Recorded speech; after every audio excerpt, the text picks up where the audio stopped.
వాడిని ముందల లోపలేయకుండా కాలు చేయి తీసి రోడ్డు మీద పడేయండి అయ్యా. తర్వాత ఏదైనా అయితే ముఖ్యమంత్రి చంద్రబాబు నాయుడు గారు, మన పవన్ కళ్యాణ్ గారు చూసుకుంటారు. ఇంకేమైనా న్యాయస్థానాలకి చట్టస్థానాలకి కావాలి అంటే నేను కూడా వస్తాను. కానీ ఇది చాలా అంటే చాలా దారుణం, చాలా అన్యాయం అనమాట. ఏంటి ఒక తల్లిని అలా పట్టుకొని రోడ్డు మీద పడేసి అలా నరుకుతాడా వాడు కొడుకనేవాడు? అలా నరికితే ఈ తల్లి ఆ రోజునే వాడికి ఒక ఒట్ల గింజేసి చంపేసినట్టయితే పని అయిపోయేది కదా. ఈ తల్లి పెంచి పెద్ద చేసి ఆ రోజు గబ్బరాల అబ్బాయి పుట్టాడు కదా, ఆ ఉద్దేశంతో గడ్డపలుగులతో చెవులు కుట్టించారన్నట్టుగా పెంచినట్టుంది. వాడు ఆస్తి ఇవ్వకపోతే ఎక్కడికి పోయిద్దామా? ఆ ఆస్తి ఇటు కాకపోతే ఇంకెవరికన్నా పెట్టిద్దా? ఎవరికి పెట్టదు కదా. అది మరచి ఆ రకంగా తల్లిని కూడా లేకుండా రోడ్డు మీద పడేసి గొడ్డును నరికినట్టు నరుకుతున్నాడంటే అది చూస్తే ఎటువంటి ఆడవాళ్ళకైనా గుండె చెదిరిపోతుంది, కళ్ళల్లో నీళ్లు చెదిరినాయి. పొద్దున్న నాకైతే వీడియో చూస్తుంటే కళ్ళల్లో నీళ్ళు వచ్చినాయి అనమాట. అసలు వీడెవడు, వీడింత నరుకుతున్నాడు ఏంటి అని చాలా బాధపడ్డా నేనైతే. అసలు ఇటువంటి కొడుకులు ఉన్నారు ప్రపంచంలో. ఇప్పుడు మొగుళ్ళనే చంపుతున్నారు, పెళ్ళాలు బిడ్డలనే చంపుతున్నారు, తల్లులంటే తల్లుల్ని తండ్రులను కూడా చంపే కొడుకులు తయారవుతున్నారంటే మా సమాజానికి ఎటువంటి మెసేజ్ ఇస్తున్నారు ఈ యువత? ఎటు పోతుంది ఈ సమాజం అనేది కూడా నాకు కూడా అర్థం కావట్లేదు.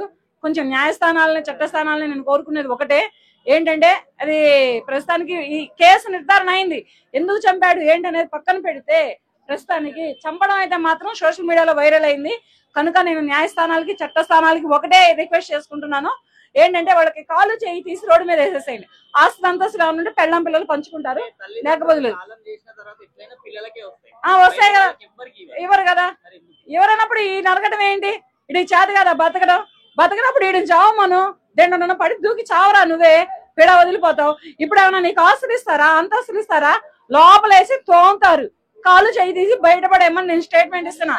ఇది కనుక న్యాయస్థానాలకి చట్టస్థానాలకి వెళితే ఇప్పుడు నేను ఇస్తున్నటువంటి స్టేట్మెంట్ ఇమీడియట్లీ వాడు కాలు చేయి తీసి రోడ్డు మీద వేయండి చాలు. ఇంకెప్పుడు ఇటువంటి మర్డర్లు చేయరు ఎవరు. ఏంటి తల్లికి దండం పెట్టాల్సిన తనయుడు తల్లిని నరికాడంటే వాడు ఏం కొడుకు ఏంటి? ఇంకొకటి తొందరగా వైరల్ అవుదామని సొంత చెల్లెనే చంపేసి తొందరగా వైరల్ అవుదామని ఇన్స్టాగ్రామ్ లో వీడియో తీసి పెట్టాడు. అవుతారా? అలాగవుతారా? చెల్లెళ్ళని, అమ్మల్ని, నాన్నల్ని చంపితే వైరల్ అవుతారా? వైరల్ అవ్వాలంటే ఇంకా ఏదైనా కొత్తగా ఆలోచించి కొత్త ట్రెండ్ తీసుకొచ్చి కొత్తగా, అంటే ఇప్పుడు సోషల్ మీడియాలో వైరల్ అవ్వాలంటే కొత్తగా ట్రెండ్ ఆలోచించండి, బుర్ర పెట్టి. హత్యలు చేస్తే ఎవరు వైరల్ అవ్వరు. వాడిని ముందల లోపలేయకుండా కాలు చేయి తీసి రోడ్డు మీద పడేయండి అయ్యా. తర్వాత ఏదైనా అయితే ముఖ్యమంత్రి చంద్రబాబు నాయుడు గారు, మన పవన్ కళ్యాణ్ గారు చూసుకుంటారు. ఇంకేమైనా న్యాయస్థానాలకి చట్టస్థానాలకి కావాలి అంటే నేను కూడా వస్తాను. కానీ ఇది చాలా అంటే చాలా దారుణం, చాలా అన్యాయం అనమాట. ఏంటి ఒక తల్లిని అలా పట్టుకొని రోడ్డు మీద పడేసి అలా నరుకుతాడా వాడు కొడుకనేవాడు? అలా నరికితే ఈ తల్లి ఆ రోజునే వాడికి ఒక ఒట్ల గింజేసి చంపేసినట్టయితే పని అయిపోయేది కదా. ఈ తల్లి పెంచి పెద్ద చేసి ఆ రోజు గబ్బరాల అబ్బాయి పుట్టాడు కదా, ఆ ఉద్దేశంతో గడ్డపలుగులతో చెవులు కుట్టించారన్నట్టుగా పెంచినట్టుంది. వాడు ఆస్తి ఇవ్వకపోతే ఎక్కడికి పోయిద్దామా? ఆ ఆస్తి ఇటు కాకపోతే ఇంకెవరికన్నా పెట్టిద్దా? ఎవరికి పెట్టదు కదా. అది మరచి ఆ రకంగా తల్లిని కూడా లేకుండా రోడ్డు మీద పడేసి గొడ్డును నరికినట్టు నరుకుతున్నాడంటే అది చూస్తే ఎటువంటి ఆడవాళ్ళకైనా గుండె చెదిరిపోతుంది, కళ్ళల్లో నీళ్లు చెదిరినాయి. పొద్దున్న నాకైతే వీడియో చూస్తుంటే కళ్ళల్లో నీళ్ళు వచ్చినాయి అనమాట. అసలు వీడెవడు, వీడింత నరుకుతున్నాడు ఏంటి అని చాలా బాధపడ్డా నేనైతే. అసలు ఇటువంటి కొడుకులు ఉన్నారు ప్రపంచంలో. ఇప్పుడు మొగుళ్ళనే చంపుతున్నారు, పెళ్ళాలు బిడ్డలనే చంపుతున్నారు, తల్లులంటే తల్లుల్ని తండ్రులను కూడా చంపే కొడుకులు తయారవుతున్నారంటే మా సమాజానికి ఎటువంటి మెసేజ్ ఇస్తున్నారు ఈ యువత? ఎటు పోతుంది ఈ సమాజం అనేది కూడా నాకు కూడా అర్థం కావట్లేదు. కొంచెం న్యాయస్థానాలని చట్టస్థానాలని నేను కోరుకునేది ఒకటే, ఏంటంటే అది ప్రస్తుతానికి ఈ కేసు నిర్ధారణ అయింది. ఎందుకు చంపాడు ఏంటనేది పక్కన పెడితే ప్రస్తుతానికి చంపడం అయితే మాత్రం సోషల్ మీడియాలో వైరల్ అయింది.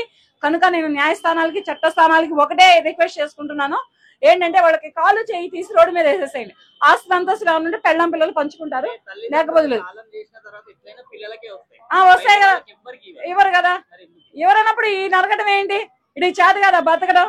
బతకనప్పుడు వీడిని చావమను, దేంట్లో పడి దూకి చావరా, నువ్వే పిడ వదిలిపోతావు. ఇప్పుడు ఏమన్నా నీకు ఆస్తులు ఇస్తారా, అంతస్తులు ఇస్తారా? లోపలేసి తోముతారు, కాలు చేయి తీసి బయటపడేమని నేను స్టేట్మెంట్ ఇస్తున్నా. ఇది కనుక న్యాయస్థానాలకి చట్టస్థానాలకి వెళితే ఇప్పుడు నేను ఇస్తున్నటువంటి స్టేట్మెంట్ ఇమీడియట్లీ వాడు కాలు చేయి తీసి రోడ్డు మీద వేయండి చాలు. ఇంకెప్పుడు ఇటువంటి మర్డర్లు చేయరు ఎవరు. ఏంటి తల్లికి దండం పెట్టాల్సిన తనయుడు తల్లిని నరికాడంటే వాడు ఏం కొడుకు ఏంటి? ఇంకొకటి తొందరగా వైరల్ అవుదామని సొంత చెల్లెనే చంపేసి తొందరగా వైరల్ అవుదామని ఇన్స్టాగ్రామ్ లో వీడియో తీసి పెట్టాడు. అవుతారా? అలాగవుతారా? చెల్లెళ్ళని, అమ్మల్ని, నాన్నల్ని చంపితే వైరల్ అవుతారా? వైరల్ అవ్వాలంటే ఇంకా ఏదైనా కొత్తగా ఆలోచించి కొత్త ట్రెండ్ తీసుకొచ్చి కొత్తగా, అంటే ఇప్పుడు సోషల్ మీడియాలో వైరల్ అవ్వాలంటే కొత్తగా ట్రెండ్ ఆలోచించండి బుర్ర పెట్టి. హత్యలు చేస్తే ఎవరు వైరల్ అవ్వరు.